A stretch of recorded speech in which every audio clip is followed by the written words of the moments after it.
Pinarangalan po ang isang Filipina nurse sa Dubai matapos mangibabaw ang kanyang husay sa serbisyo at pangangalaga sa kanyang mga pasyente.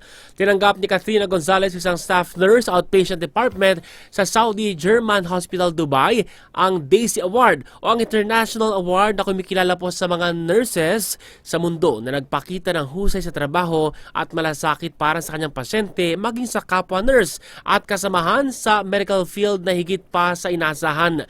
4 na taon nagtrabaho po si Nurse Katrina sa United Arab Emirates bago bumalik sa Pilipinas para maging community nurse mula 2013 hanggang 2021. Kinalauna ay bumalik po siya sa UAE at naging nurse na sa Saudi German Hospital Dubai.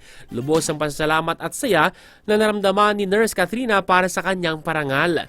Ayon po sa kanya, mahalaga na ipakita ang compassion at empathy sa mga pasyente anuman ang kanilang nationality o status sa buhay. Siyempre, pagbati po para sa iyong parangal, Nurse Katrina.